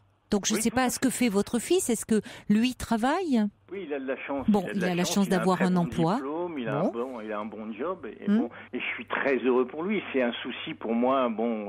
En moins déjà. C'est clair. Oui. Mais c'est vrai que je souffre du regard qu'il pourrait porter éventuellement, même s'il est conscient, je crois, de la situation. Mais je dirais qu'un homme ou une femme, sans être, on est fait pour travailler, on n'est pas fait pour rester inactif. Voilà, c'est beaucoup de potentialité. C'est du gâchis. Pour moi, c'est du gâchis. Voilà. Je pense que j'ai encore beaucoup de choses à apporter. Je suis pas un intellectuel. J'ai eu un diplôme il y a 30 ans. Ce diplôme, aujourd'hui, il est quand même pas caduc, pas obsolète. Qu'est-ce que d'ailleurs vous travaillez dans quel domaine, Philippe ? J'étais dans le domaine des arts graphiques, l'imprimerie. D'accord. C'est un domaine, très, très, qui souffre beaucoup. Oui, qui a beaucoup évolué aussi. Oui, qui a beaucoup évolué. Oui.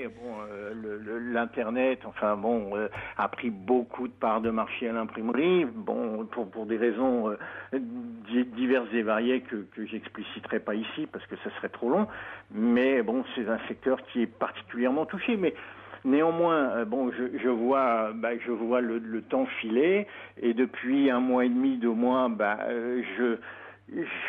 j'adresse des candidatures spontanées à toutes les entreprises locales en demandant un poste même subalterne, employé de bureau, chauffeur-livreur, alors que j'ai quand même exercé des responsabilités relativement importantes. J'ai généré des millions d'euros de chiffre d'affaires à une certaine époque. Et même pour être chauffeur-livreur, vous n'avez pas de réponse, Caroline. Rien. J'ai envoyé plus d'une 50aine de lettres au cours du mois de juin. J'ai eu 4 réponses, toutes négatives.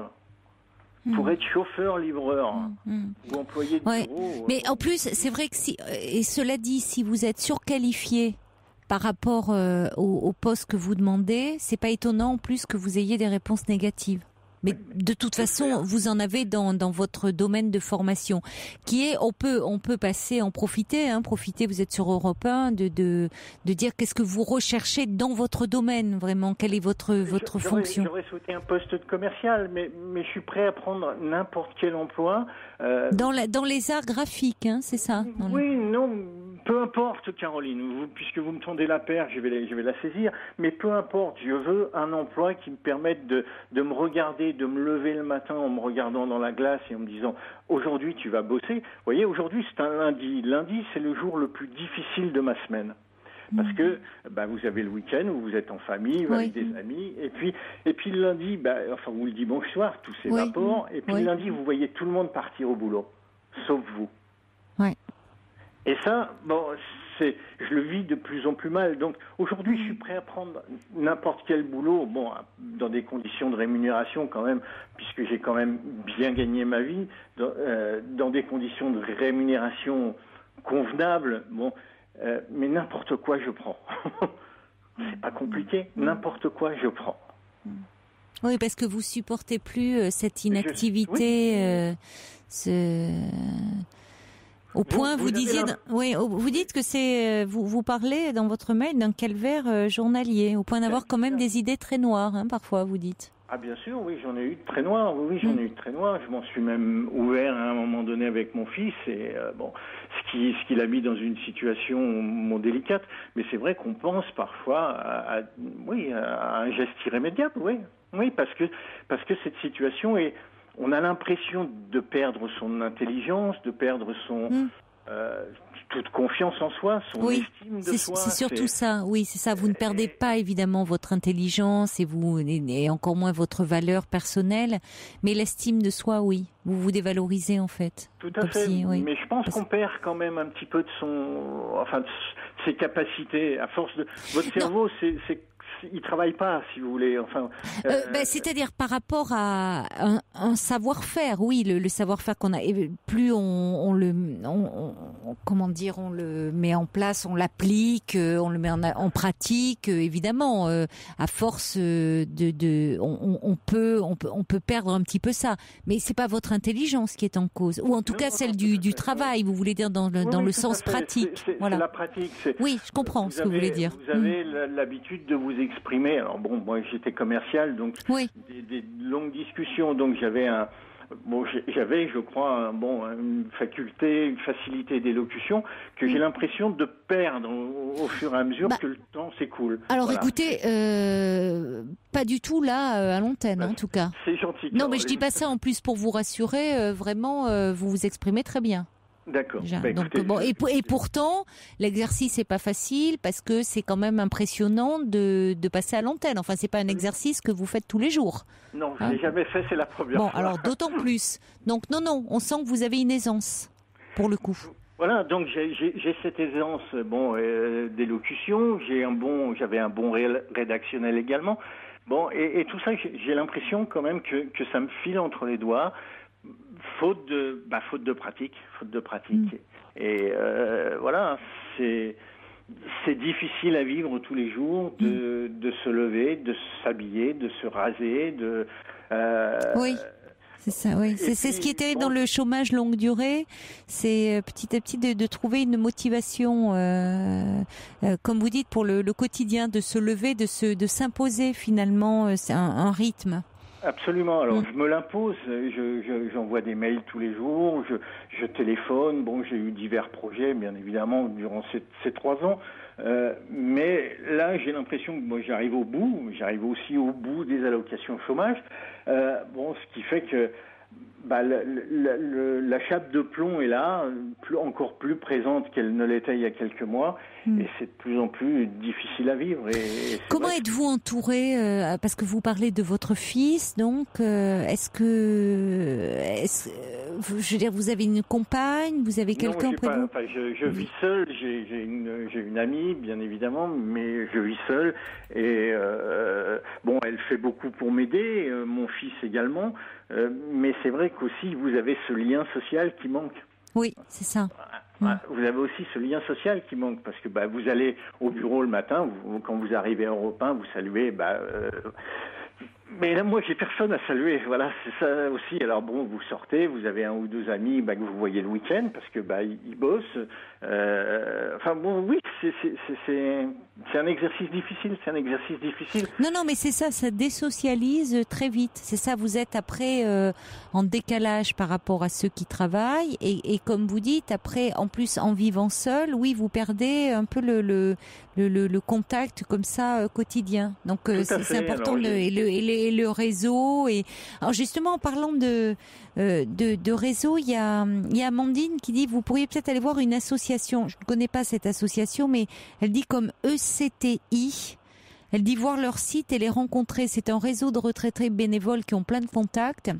Est-ce que vous pourriez, Amandine, peut-être soit nous appeler au 3921 ou nous envoyer vraiment les coordonnées de l'association par SMS au 73921 comme vous l'avez fait, ECTI. Elle dit voir leur site et les rencontrer. Bon, réseau de retraités qui ont pas mal de contacts, des retraités bénévoles. Ok, je vais essayer, je le note. Mais bon. Je suis ouvert à tout et alors, j'essaierai dès demain matin. Il y a beaucoup de gens qui se retrouvent dans votre témoignage. Il y a quelqu'un qui dit je compatis tellement, j'ai 44 ans, en galère depuis 5 ans. Moi, on m'a dit que j'étais trop vieille à 41 ans. Et oui, c'est ça la France. Faut travailler jusqu'à 65 ans pour les retraites. Mais à 45 ans, on vous dit que on ne vaut, enfin aux yeux des employeurs, on ne vaut plus rien. Véronique dit je me suis entendue dire par le Pôle emploi ayant 45 ans que j'entrais dans les seniors. Le gouvernement nous demande de travailler plus longtemps, mais tout ça c'est très contradictoire. Bon courage Philippe en tout cas. Alors quelqu'un dit peut-être pour vous rebooster un peu, pour rester en lien et puis ne pas vous sentir dévalorisé, vous pourriez faire du bénévolat associatif. Évidemment c'est pas ce qui vous fait manger matériellement, enfin vous arrivez en fin de droit, mais peut-être pour être à nouveau dans un réseau, pour pouvoir vous sentir à nouveau utile, ça peut être important, redonner un peu de sens. Alors il y a Didier qui dit au sein de l'équipe de l'entreprise dans laquelle je suis, j'ai certains collègues qui ont approximativement votre âge et qui ne rêvent d'une chose et qui me le disent, c'est prendre leur retraite. Bon, oui, c'est ça, on veut toujours ce qu'on n'a pas. C'est d'ailleurs c'est quelqu'un qui me dit, il y a une auditrice qui dit je suis une femme de 51 ans, sans travail depuis 1 an et demi et je suis très bien chez moi. Oui, non, mais ça c'est un choix de vie. Si j'avoue que j'ai besoin de travailler financièrement et aussi intellectuellement, je me vois pas rester. Alors si j'étais millionnaire, les choses seraient peut-être différentes, encore que. Mais non, j'ai besoin de ce lien, de faire travailler mon esprit, d'inventer des choses. Oui, je comprends. Je comprends.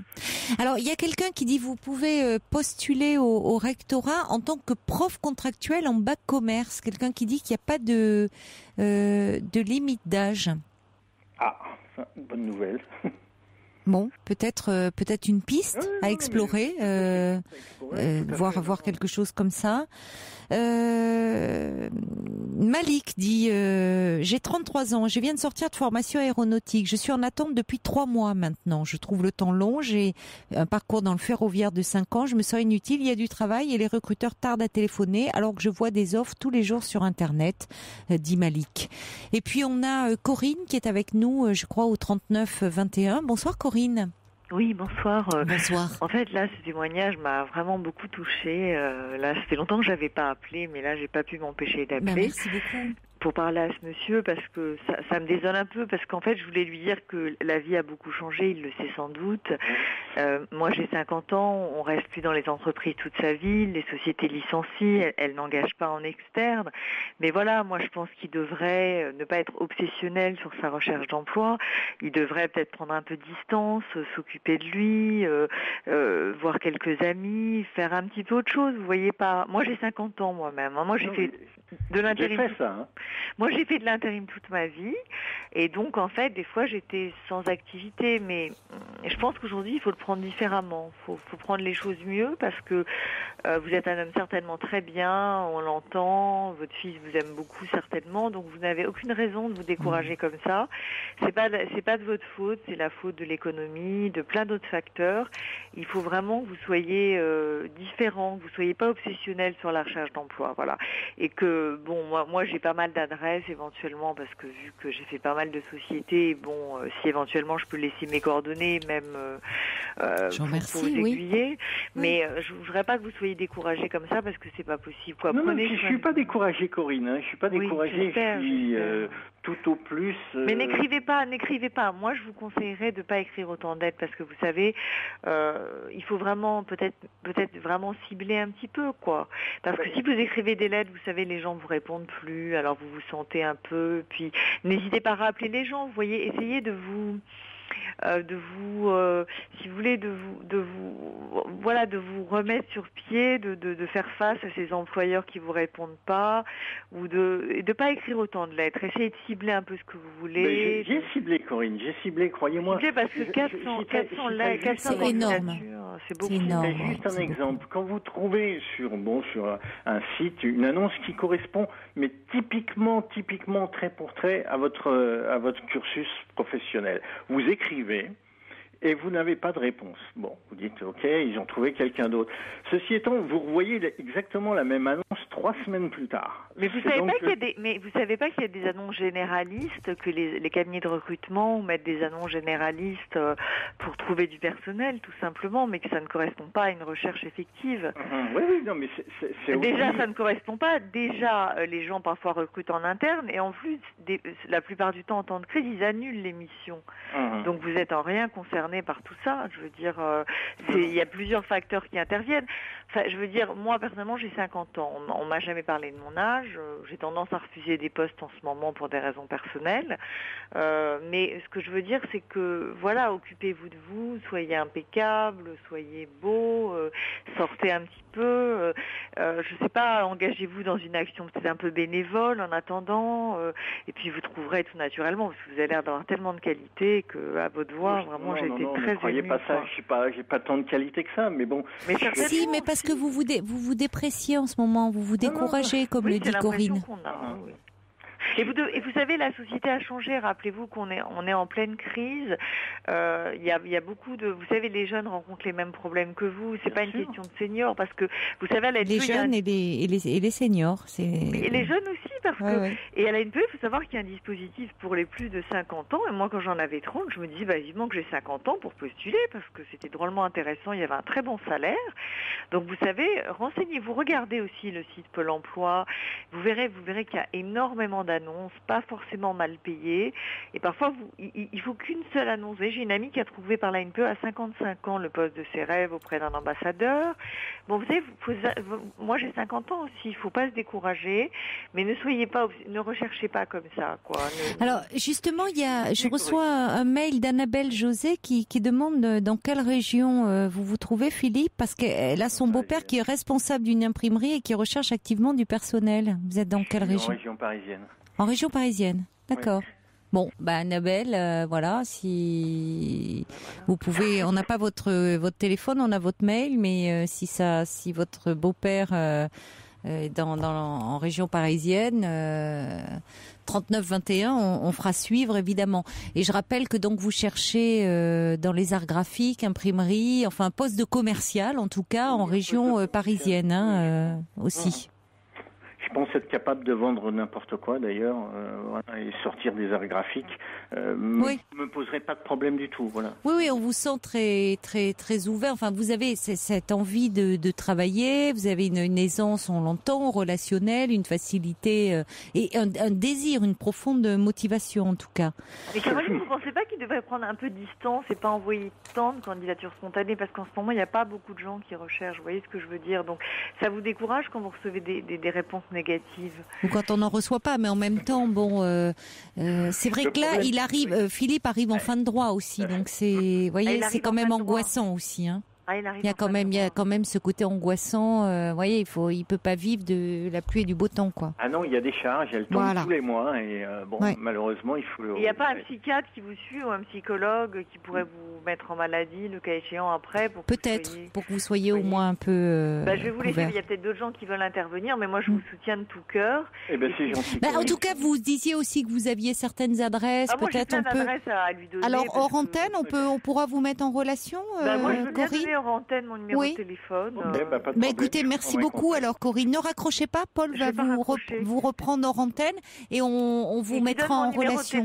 Merci beaucoup. Merci beaucoup. Il y a Gilles qui rebondit un peu sur ce que vous disiez, Corinne, en disant il faut pas être prêt à tout pour travailler. En tout cas, pas le dire face à un futur employeur. C'est-à-dire, c'est vrai qu'à trop baisser votre seuil de prétention, et je comprends, quand on est angoissé, quand on arrive comme ça en fin de droit, on est prêt à tout, mais c'est pas forcément une bonne chose parce que vous dépréciez. Oui, donc, je suis d'accord. Et il dit au contraire, cibler au maximum et faire coller au maximum ses compétences à une opportunité d'emploi. C'est-à-dire qu'il ne faut pas vous brader non plus, avoir l'air de vous brader. Non, je suis d'accord.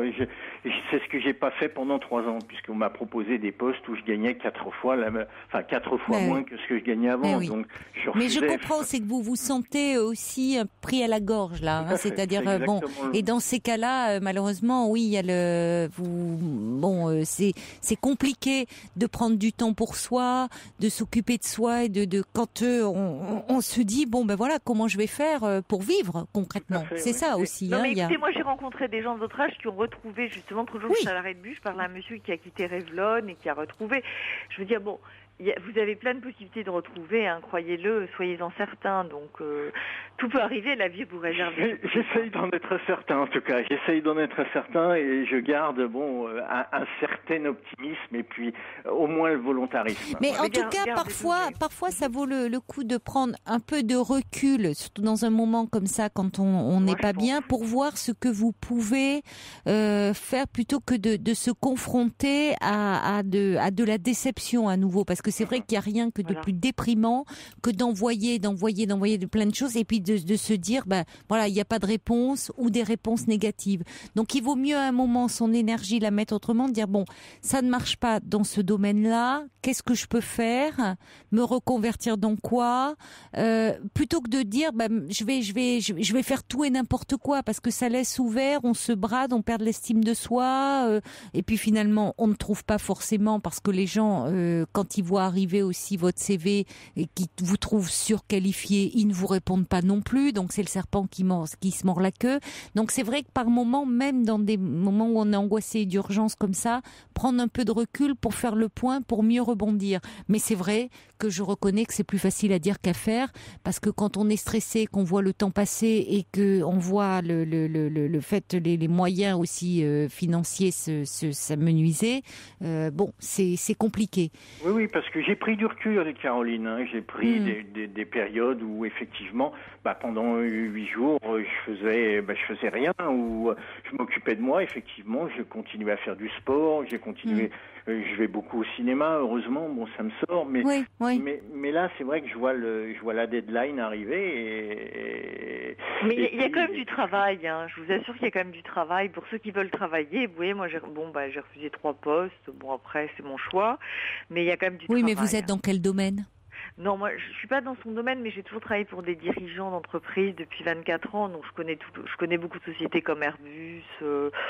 Oui, mais enfin, il y a du travail, mais enfin, en même temps, vous avez vu le seuil qu'on a atteint au niveau du nombre de chômeurs. Voyez, et ça concerne quand même les seniors et les jeunes. Il faut quand même pas, c'est une réalité. Oui, mais il faut faut quand même savoir que maintenant, ils vont être de plus en plus obligés d'engager des seniors parce que comme l'âge de la retraite va finalement être retardé, etc. Enfin bon, vous voyez ce que je veux dire. Donc, les seniors, mais il y a des entreprises qui reconsidèrent la question et qui, en fait, de plus en plus, c'est vrai que heureusement, il y a quand même un courant, c'est en train de s'inverser, de dirigeants d'entrepreneurs qui disent que ce sont au contraire des employés très fiables et très motivés, ponctuels, sur qui on peut compter, et qui préfèrent effectivement recruter des seniors. On entend de plus en plus ce discours. De Monsieur Hollande, là, vous savez, pour former un jeune. Là, oui, tout à fait. Oui. Je voudrais se renseigner là-dessus, sur ce dispositif, pour que vous puissiez former un jeune aussi, ça serait pas mal. Ça touche pas ma catégorie de fonction. Bien sûr. D'accord. Bon, moi, je vais peut-être vous laisser. Mais en tout cas, on va hors antenne vous mettre en relation. Et puis, encore une fois, un poste de commercial en région parisienne. Si quelqu'un a quelque chose à proposer à Philippe, on transmettra bien sûr hors antenne. Moi, Caroline, je vais bientôt me coucher, mais je préfère lui donner mon numéro de téléphone si ça ennuie pas Paul de le prendre. Alors, hors antenne, ne raccrochez pas, on va le prendre. Merci Philippe, bonne chance à vous. Et puis on va donner hors antenne, on va s'occuper de tout ça pour vous mettre en relation. Okay, merci. Très de votre part. Merci Corinne de votre aide. Au revoir. Au revoir. Au revoir. Toutes vos confidences à Caroline Dublanche au 39 21. 39 21. 34 centimes la minute. Europe 1.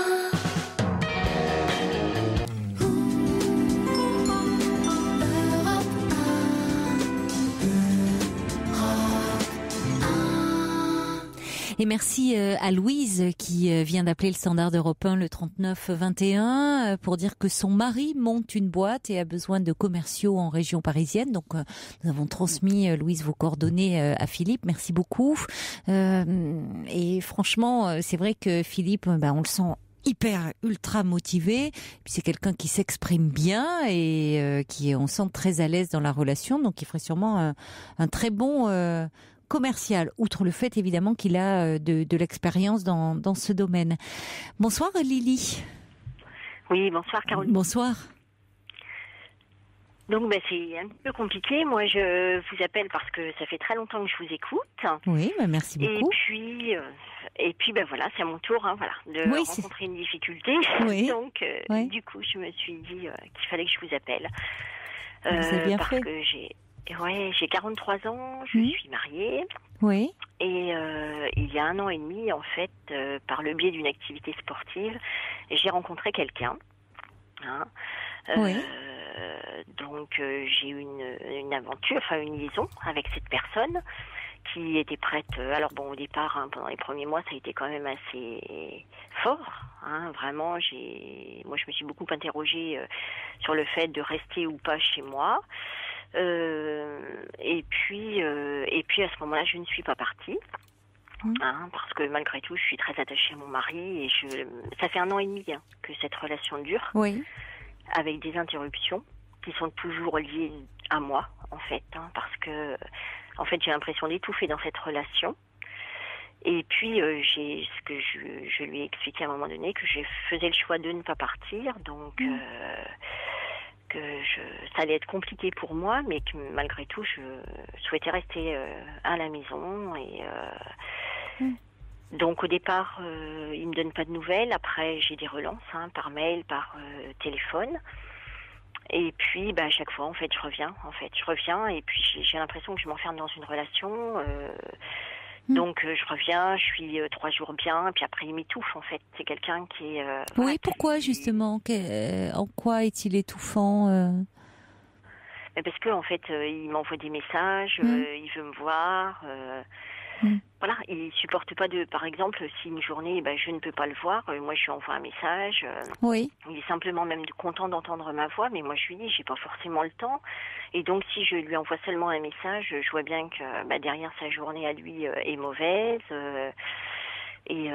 Donc... Et votre amant est libre, demande Sergio là, par SMS ? Non, pourtant lui de son côté est marié aussi. Oui, il est marié. Ah Et, oui. bon, lui, il était prêt à partir. Hein, il serait toujours prêt. Ah oui, d'accord. Mais Ouais. ceci étant, il ne l'a pas fait. À un moment donné, il m'a dit, écoute, je vais quand même partir. Et moi, je lui ai dit que c'était son choix, parce qu'apparemment, c'est très compliqué pour lui, chez lui.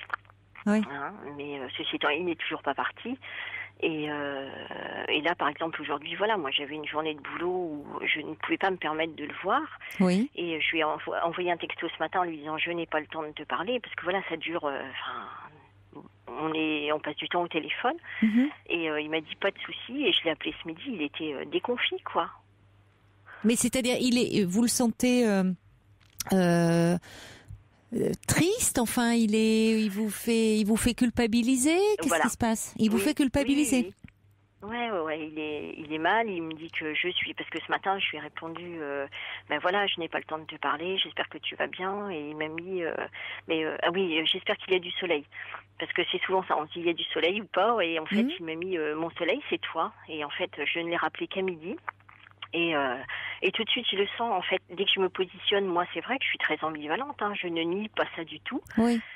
Mais des fois, je peux pas. Moi, je suis quelqu'un qui est très libre, en fait. Hein, Ah oui. ma vie Oui, alors vous vous rendez jamais- compte, il vous étouffe déjà en étant dans cette relation amant-maîtresse, parce qu'il vous dit que vous êtes son soleil, mais vous semblez être son oxygène aussi. C'est en Eh ben, dehors c'est de... ça. Mais c'est exactement ce qu'il me dit. Il me dit que alors c'est ça aussi qui m'interroge, parce qu'il Oui. me dit que je soigne ses blessures.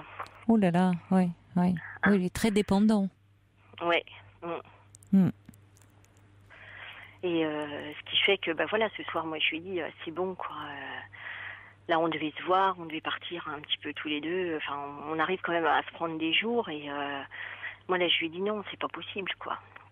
Mais quand C'est vous pas êtes possible. ensemble, comment... Oui, vous commencez à mettre un peu de distance par rapport à lui, finalement. D'ailleurs, quand vous essayez d'arrêter la relation, c'est parce que vous étouffez dans cette relation. C'est trop, Oui. à un moment. Il vous prend trop de temps, il vous vampirise un peu. Exactement. Ouais. D'ailleurs, c'est toujours lui qui revient vous chercher.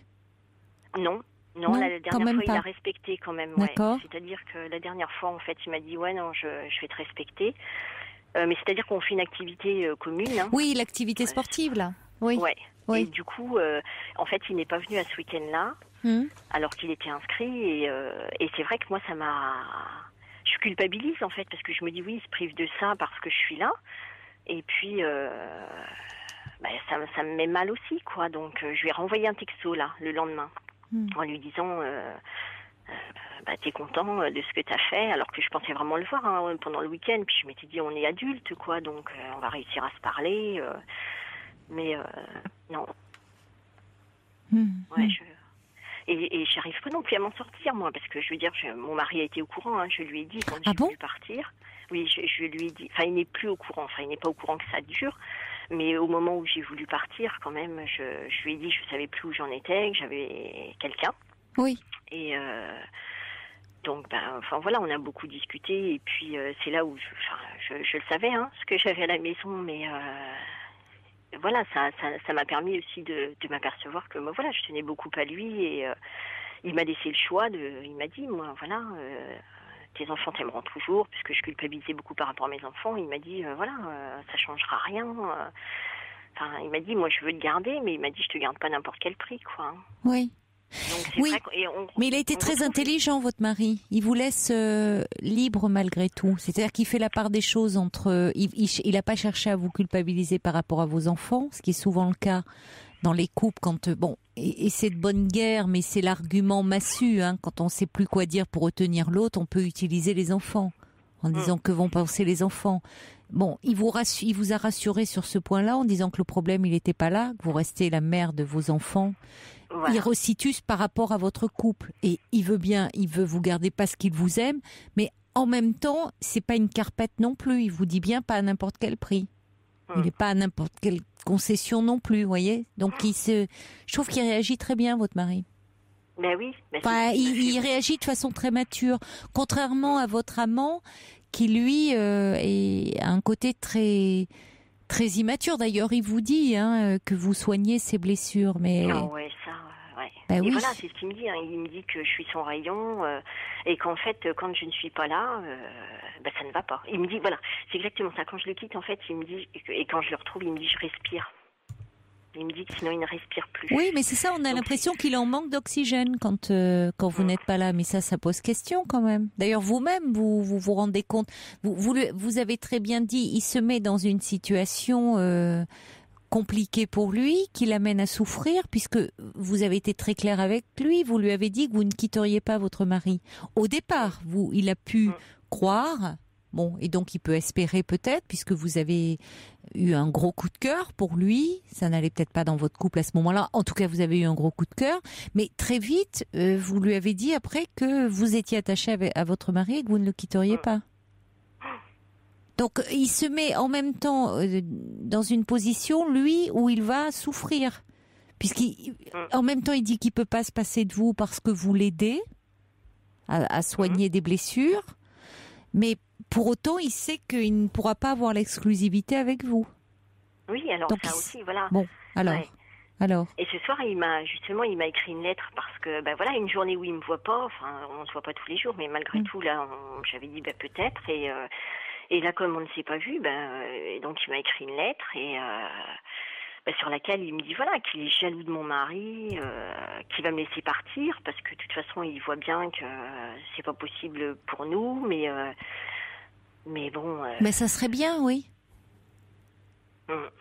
Mais moi, voilà, enfin, moi je me dis, c'est pareil, je suis pas suffisamment forte aussi, parce que je reviens malgré tout. Alors je me dis, voilà, est-ce que je reviens pour soigner ses blessures, parce que ça vous valorise, ça vous de vous occuper de lui? Oh non, non, là, ça m'étouffe justement, parce qu'en fait. Voilà, pourquoi vous revenez alors? Je sais pas. C'est vrai que c'est ça qui m'interroge beaucoup, c'est le fait que. On discute beaucoup, hein, c'est vraiment pas une relation seulement sexuelle, hein, c'est vrai que c'était vraiment... oui, on a beaucoup discuté au départ, hein, je crois que c'est ça aussi. Si vous parle de ça, de soigner ses blessures, c'est que oui, il y a une demande affective très forte de son côté, et peut-être qu'effectivement, vous prenez une place aussi très importante, il y a quand même quelque chose de valorisant un peu, cet homme attend beaucoup de vous. Est-ce que vous en revanche, vous pouvez parler de vous beaucoup? Est-ce qu'il vous écoute autant que vous l'écoutez? J'ai le sentiment quand même. Oui, d'accord. Oui, j'ai le sentiment. Mais c'est-à-dire que moi, ce qui me déstabilise, c'est ça, c'est que, oui, enfin, je veux dire, c'est vrai que cette relation, elle me convenait malgré tout, même sans quitter mon mari, mais ça me culpabilise aussi beaucoup. Hein. C'est vrai que c'est quand même aussi très, très ambivalent de ce côté-là. Mais... ouais, je sais pas en fait quel rôle effectivement j'ai dans cette histoire, et puis pourquoi il y a le fait que ce sport en commun, par exemple même ce soir, hein, je veux dire, j'avais une assemblée générale, j'y suis allée, on ne s'est pas parlé puisque on s'est quitté un petit peu, c'était un petit peu compliqué ce soir, donc mais je veux dire, enfin pourtant votre mari sait que vous l'avez rencontré dans ce cadre-là? Oui. Et il vous laisse, enfin il sait que vous allez au sport et que vous le voyez? Oui, ouais. Et justement, ce fameux week-end où je partais tout le week-end, il avait vu la liste des personnes qui venaient et on a pu en discuter avec mon mari. Je lui ai dit, qu'est-ce que, voilà, comment tu... Oui, mais il pense que vous n'êtes plus ensemble. Voilà. Ouais. S'il apprenait à nouveau que par moment, vous voyez, il a déjà découvert une fois, ce qui veut dire que c'est pas un hasard s'il a découvert, c'est peut-être que vous avez laissé traîner quelque chose, enfin, il y a eu... imaginez qu'il l'apprenne une nouvelle fois, qu'est-ce qui se passerait, selon vous? Moi, je pense qu'il me demanderait de partir. Je pense qu'il me demanderait de partir, ouais. Vous seriez prête à ça? Non. Mais non, de plus en plus, là, je me dis que... Parce que même là, professionnellement, j'ai du travail, mais je repars en formation, c'est pareil, c'est pas anodin. Je veux dire, quand j'ai voulu interrompre cette relation-là, c'était en septembre, j'ai dit à mon mari, j'ai besoin de repartir, etc. Et dans tous ces projets-là, il me porte, quoi. Je veux dire... c'est vrai que c'est... et là, je me dis, voilà, ma relation de couple, elle s'est pas bâtie sur rien. Parce que en fait, mon mari est là. Et on partage encore plein de choses, quoi. Donc non, je ne serai pas. Au jour d'aujourd'hui, je sais que je ne choisirai pas en fait l'autre personne. Je resterai avec mon mari. Oui, parce que vous vous rendez compte qu'il y a une demande. Il est trop excessif dans sa demande. Exactement. Finalement, il vous étoufferait, il vous envahit. Il va pas bien finalement cet homme. Il attend. Il vous le dit d'ailleurs explicitement que vous le répariez. Enfin. Il ferait bien de se faire aider, voyez. C'est pour ça d'ailleurs qu'il s'accroche autant à vous. Il a besoin de vous, mais il a besoin de ce que vous lui apportez finalement. Là où peut-être votre mari vous aime pour ce que vous êtes et pas forcément pour ce que vous lui apportez. Parce que votre amant semble être, il est dans une réelle dépendance. Enfin, et on voit bien, vous le dites vous-même, c'est pas que du désir, c'est pas que sexuel, c'est comme il respire plus s'il ne vous a pas. Mais vous ne vivez pas avec lui et déjà vous vous sentez oppressé. Donc vous imaginiez si vous partagiez la vie de cet homme. Vous savez au fond de vous que c'est pas possible. Mais je crois que c'est ça qui m'a effectivement... suite, je veux dire, quand la relation, quand je me suis posé la question de partir avec lui, je me suis dit c'était trop, quoi, qu'il était trop. Enfin, c'est vrai que j'ai été idolâtrée, etc. Et je me dis, je peux pas vivre comme ça. Moi, j'ai besoin de respirer. Moi, je veux dire, enfin voilà, oui, je comprends. Mais c'est peut-être là où il faut que vous arriviez à quand même prendre de la distance, y compris évidemment par rapport à cette activité sportive, parce que tant que vous verrez que vous pratiquerez cette activité-là, ça sera compliqué. Parce qu'il va vous relancer, parce que vous risquez d'être tenté. Mais peut-être quitte pendant un temps à arrêter, ou à lui demander d'arrêter et à faire du sport ailleurs. Parce que le risque, c'est quand même que votre mari puisse apprendre que vous voyez et que là, cette fois-ci, ça ne passe pas. Et vous seriez malheureux, je pense. Vous le dites vous-même, d'ailleurs. Mais oui. Vous voyez ? Et peut-être que à un moment vous aviez besoin aussi vous manquiez d'échanges avec votre mari et que là c'est peut-être l'occasion aussi de parler avec lui de pourquoi parce que vous dites dans cette histoire ce qui vous a plu c'est que vous vous êtes beaucoup parlé. Peut-être qu'avec votre mari vous ne vous parliez plus assez, vous vous étiez un peu éloigné. C'est peut-être ça qu'il faut retrouver, profiter peut-être du temps des vacances à venir pour vous retrouver, pour vous reparler. Et faire le choix. Je pense que vous vous sentirez mieux quand vous aurez fait un choix. Bon courage en tout cas, Lily. D'accord, merci beaucoup. Au revoir. Belle nuit à vous, faites de jolis rêves. Il est maintenant 1h sur Europe 1, l'heure des infos présentée par Laurence Gontier.